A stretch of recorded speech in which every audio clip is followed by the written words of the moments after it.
మాజీ సీఎం జగన్మోహన్ రెడ్డి గారు అసెంబ్లీకి వెళ్ళబోతున్నట్టు వార్తలైతే వస్తున్నాయి. సో వెళ్తే ఎలాంటి పరిణామాలు చూడొచ్చు? అండ్ అట్లానే జగన్మోహన్ రెడ్డి గారు గతంలో కంటే ఇప్పుడు కాస్త రాజకీయాలు నేర్చుకున్నారు అనే వార్తలు కూడా జోరుగా చక్కర్లు కొడుతున్నాయి. సో దీని గురించి ఒకసారి క్లుప్తంగా విశ్లేషణ తీసుకుందాం. ప్రస్తుతం మనతోటి political analyst, senior journalist Jagdev గారు ఉన్నారు. వెల్కమ్ చేద్దాం. Hello sir. హాయ్ సార్, అయితే ఇప్పుడు జగన్మోహన్ రెడ్డి గారు అసెంబ్లీకి వెళ్ళబోతున్నారు. సో అసలుకి ఎలా ఉండబోతుంది?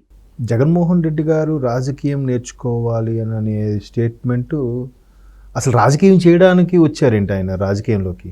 కాదు కదా, అలా అయితే ఎక్కడ కనిపించట్లేదు. రాజకీయం చేసేవాళ్ళు హుందాగా రాజకీయం చేయొచ్చు. విమర్శ కూడా ఒక దెప్పి పొడిచేలాగో లేదంటే ఒక వెటకారంలాగా ఉండాలి తప్ప బూతుల్లాగా ఫ్యామిలీల వైపు పర్సనల్గా వెళ్ళేలాగా ఉండకూడదుగా. అది 2019 తర్వాత మనం ఎక్కువగా చూసాం. మేబీ ఆయన అనకపో ఉండొచ్చు, బట్ ఆయన అనుచరులు లేదా ఆయన పార్టీ నాయకులు అన్నప్పుడు కూడా ఖండించలేదంటే అది ఆయన ప్రోత్సహించినట్టేగా. మరోవైపు సొంత చెల్లిని తల్లిని దారుణంగా విమర్శించినా కూడా ఎక్కడా ఖండించలేదు. పైపెచ్చు ఆయన తరపు నాయకులు కూడా ఎవరు ఖండించలేదు. అది చాలా బాధాకరం, చాలా దురదృష్టకరం. ఎందుకంటే ఎవరికైనా ఎటువంటి పరిస్థితుల్లో అయినా కుటుంబ అంటే కొండంత బలం, కుటుంబం వెనక ఉంది అనేది ఉంటుంది. అందులో కష్టకాలంలో ఏ కుటుంబం అయితే మీరు జైల్లో ఉన్నప్పుడు నిలబడిందో, ఏ కుటుంబం అయితే మీరు జైల్లో ఉన్నప్పుడు క్యాన్వాసింగ్ మొత్తం తిరిగారో, మరి అదే కుటుంబం మీరు లేకపోతే లేదు నా ఇమేజ్ వల్ల గెలిచేశాను, నేనే పోటుగాడిని అనుకునే పరిస్థితుల్లోకి వెళ్ళిపోయారనేది చాలామంది విశ్లేషకుల విమర్శకుల అభిప్రాయం. ఇప్పుడు అదే మీరు అడుగుతున్నారు, రాజకీయం నేర్చుకోవాలిగా. రాజకీయం అంటే ఏంటి? మీకు 80sలో వచ్చిన సినిమాల్లో ఇప్పుడు టీవీలో వస్తే చూస్తూ ఉండండి, పరుచూరు గోపాలకృష్ణ గారి డైలాగ్స్ చాలా బాగుంటాయి. అసలు రాజకీయం అంటే ఏదో చెప్తాడు ఆయన, రా అంటే జా అంటే కీ అంటే అని, అది పెద్ద డైలాగ్ ఉంటుంది. ఇప్పుడు నేను అవి చెప్పలేను కానీ. సో అట్లాగా వెనక నుంచి గోతులు తవ్వుతున్నా బయటికి మాత్రం చిరునవ్వుతూనే ఉండాలి. నీ మీద నాకు ఇక్కడ వరకు పేకల దాకా కోపం ఉన్నా నమస్కారం జకీర్ గారనే అనాలి. సార్, అలాగా లౌక్యంగా చేయాలి. ఎందుకంటే ఎవరి వరకు ఎందుకు?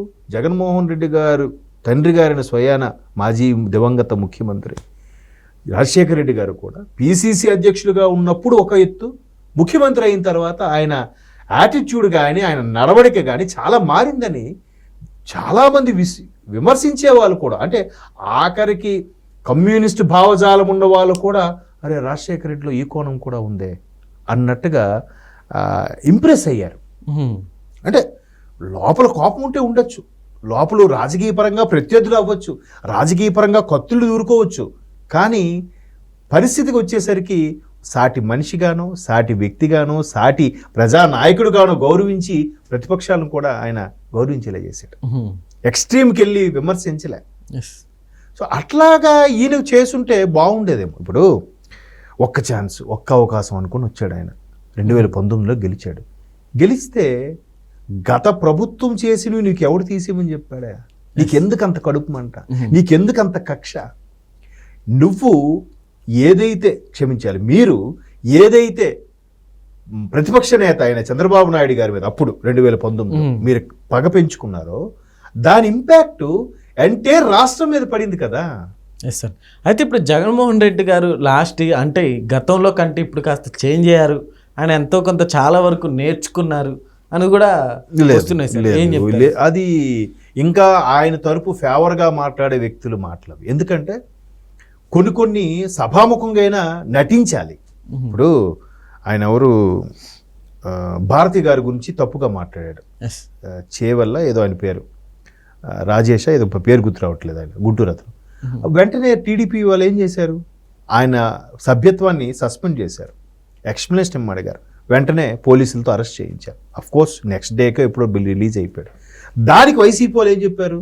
ఇదంతా ఆడుతూ అనిపించి కావాలని నాటకమాడి కావాలని సస్పెండ్ చేసి కావాలని అరెస్ట్ చేసి వాళ్ళు రిలీజ్ చేశారు. ఫోన్ చేయని, అదే రాజకీయం అంటే. మరి మీరు కనీసం ఎవరైతే ఉన్నాడో ఆ మహానుభావుడు, ఆవిడ పేరు రవీంద్ర రెడ్డి ఏదోడు, ఆ మహానుభావుడు భారతి గారి గురించి షర్మిలమ్మ పుట్టుక మీద విమర్శించాడు, విజయమ్మ గారి మీద విమర్శించాడు, తల్లి చెల్లి మీద విమర్శించిన పార్టీ నుంచి ఒక్కరు విమర్శించలేదు సరికదా, వాడిని అరెస్ట్ కానీ పార్టీ సభ్యత్వాన్ని సస్పెండ్ కానీ ఏమి చేయలేదు వర్రా రవీందర్ రెడ్డి. నడిపారు. ఏంటంతది? అదే మరి రాజకీయం తెలియకపోవడం అంటే. పోని మొన్న జూన్ 4న దాన్ని ఏమంటారు, వెన్నుపోటు దినోత్సవం అంట. వెన్నుపోటు ఎవరు పొడిచారండి? ఈయన ఎమ్మెల్యేలు అందరూ గెలుచుకొని వస్తే, ఈయన కానీ అమెరికా గట్రా వెళ్తే ఎన్టీ రామారావు గారు లాగా వెళ్తే ఈ చంద్రబాబు నాయుడు గారు వెన్నుపోటు పొడిచి ఈయన సీటు తీసుకున్నాడా? ఎట్లా వెన్నుపోటు అవుతుందండి? ప్రజలు వెన్నుపోటు పొడిచారని దాని అర్థం. సరే, వెన్నుపోటు పొడిచారు, వెన్నుపోటు దినం ప్రకటించారు.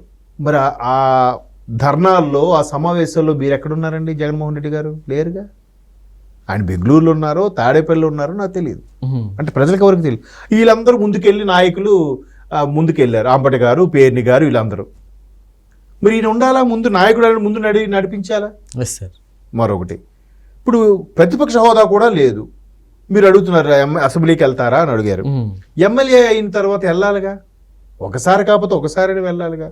లేదు, నాకు ముఖ్యమంత్రి ఎంతసేపు మాట్లాడతారో నాకు అంతసేపు కావాలి అంటే ఈయనకి వెళ్ళడానికి ఇష్టం లేక ఈ సాకులన్నీ ఇట్లా చెప్పి ఉండిపోవచ్చు అని. అదే పొరపాటు. వెళ్ళాలి. చంద్రబాబు నాయుడు కంటే మీరు సీనియర్ కాదు కదా. చంద్రబాబు నాయుడు కంటే మీరు 2-3 సార్లు ముఖ్యమంత్రి చేసిన వ్యక్తి ఏం కాదు కదా. 3 సార్లు ముఖ్యమంత్రి అయిన వ్యక్తే ప్రతిపక్ష హోదాలో కూర్చున్నాడు అన్ని మూసుకొని. మీరు ఒక్కసారి అయిన దానికే నేను వెళ్ళను, ప్రతిపక్ష హోదా నాకు లేదంటే నీకు వెళ్ళడానికి ఇష్టం లేదు, గిల్టీగా ఫీల్ అవుతున్నావు. రాజకీయాల్లో అది ఉండాలి. గెలుపోటములు యాక్సెప్ట్ చెయ్యాలి.